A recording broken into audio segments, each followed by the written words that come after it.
Look closely at our classrooms, our workplaces, and our laws, and you will notice a dominant theme: the absolute pursuit of absolute safety. On the surface, preventing harm sounds noble, but human history teaches us that every system has a hidden cost. When a society becomes obsessed with avoiding risk, it eliminates the exact traits that allow individuals to stand up to power. The rugged, independent citizen is being replaced by a highly managed, compliant subject. This transformation follows a multi-layered framework that has quietly reshaped our socio-economic reality and shrunk the private family. We can trace this framework through 4 distinct layers, building from evolutionary biology up through institutional design, into radical social theory, and finally, legal philosophy. A simple culture war framing ignores the underlying structural operating system that governs these changes. Understanding this architecture reveals how individual survival tactics were eventually weaponized to build the modern administrative state. To understand how human behavior is changing today, we have to look at how nature solves problems when the stakes are life and death. Biologists refer to this as alternative reproductive tactics, or ARTs. Within the same species, males develop completely different strategies to pass on their genes. The most common is the dominant male, like this silverback gorilla, which uses physical strength to guard a territory. But nature also creates the sneaker male. As seen in sockeye salmon, these are smaller males who cannot compete in a raw test of strength. Instead, they use clever behavior, employing female mimicry to adopt the non-threatening body language of females, allowing them to bypass the dominant male's guard. In human terms, that dominant archetype represents traditional masculinity: competitive, tough, and independent. But as our culture shifts to value emotional harmony above all else, that style is increasingly viewed as a liability. In response, many men adopt an adaptive strategy. By mastering progressive language and aligning with feminist movements, they effectively lower the natural defenses of the social spaces around them. This tactic can be a cynical mask: the woke misogynist who uses progressive vocabulary to gain social capital. However, it can also be a cooperative adaptation for men who do not fit into traditional masculine hierarchies and choose to seek community in egalitarian environments. Rejecting traditional competitive dominance in favor of linguistic cooperation begins as a raw evolutionary survival strategy to maintain social relevance. This shift becomes pronounced as men get older. Declining physical energy and testosterone levels force a pivot away from high-stress, competitive hierarchies toward more cooperative social roles. This chart tracks advancing age alongside declining testosterone, plotted against rising non-kin social support. Older men in cooperative civic spaces show a significant testosterone drop. This lowered baseline reduces aggression, facilitating a nurturant persona that correlates with increased social validation from these new groups. Adopting a new persona naturally creates friction. If a person acts like a passionate ally while secretly knowing it is just a tactic, the brain experiences a distinct sense of mental discomfort, a concept known as cognitive dissonance.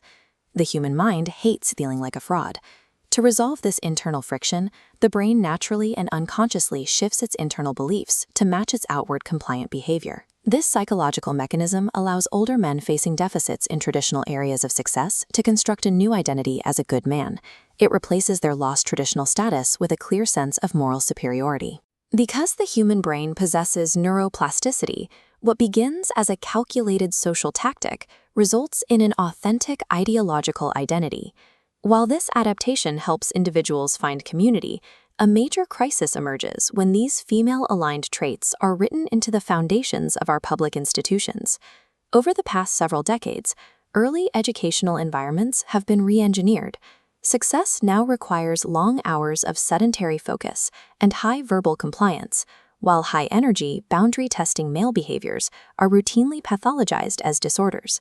Evaluation of social behavioral skills creates an unearned grading premium for girls, structurally disadvantaging boys early in the academic pipeline. This chart visualizes the demographic imbalance this pipeline creates.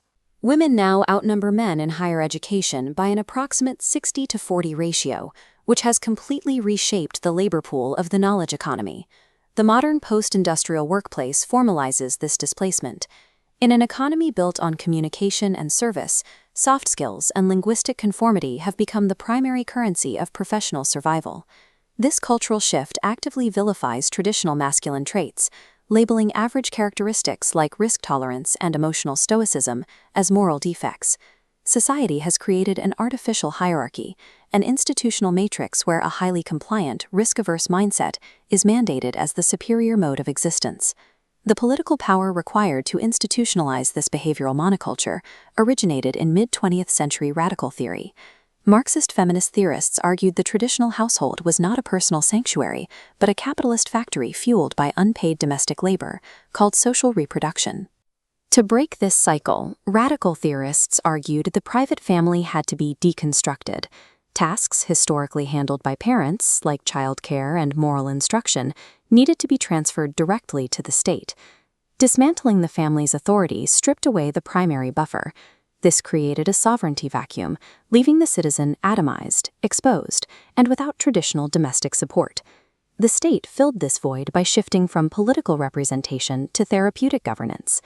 To manage a population it now defines as inherently vulnerable, the government replaced organic parental authority with an ever-expanding apparatus of experts and regulatory boards.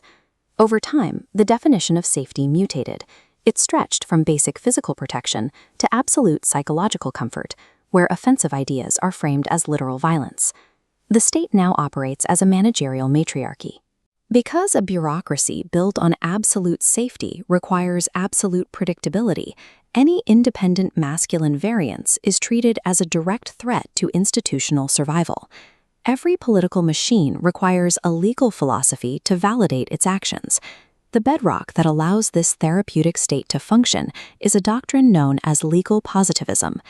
Natural law holds that pre-existing realities and familial rights strictly limit state power, creating boundaries the government can never cross. Positivism rejects this. It argues laws are merely social facts posited by bureaucrats, completely detached from inherent morality or human nature. Progressive legal theorists captured this malleable machinery to rewrite foundational definitions, like the family and free speech. If the law is a blank slate, these are no longer barriers against state overreach. They are fluid constructs that can be redefined overnight. As sociologist Max Maber predicted, modern societies fall into an iron cage of bureaucracy. Law becomes detached from cultural values, mutating into technical administrative rules. The modern compliance manager archetype thrives here. They do not need moral courage, they simply enforce technical HR rules under the banner of maintaining psychological safety. By transforming the organic social contract into an administrative compliance contract, legal positivism empowers the therapeutic state to erase individual autonomy simply by issuing an administrative decree. We can now see the fully assembled architecture. Biological survival tactics are scaled through institutional bias, weaponized by the therapeutic state, and locked into place by legal positivism. The structural stakes are severe. A society built entirely on the elimination of risk dries up its capacity for innovation, physical leadership, and its ultimate ability to govern itself. Reversing this institutional infantilization requires moving past shallow rhetoric to enact precise structural policy reforms. Legislatures must pass parental rights acts to restore private familial sovereignty. Furthermore, civil rights statutes must be reformed to explicitly prohibit public institutions from conditioning employment or funding on ideological linguistic codes.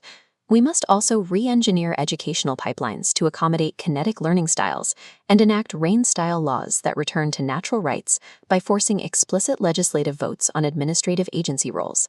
True human progress is not found in an artificial womb of bureaucratic safety. It is found in cultivating individual resilience and defending the natural rights that no state manager has the authority to erase.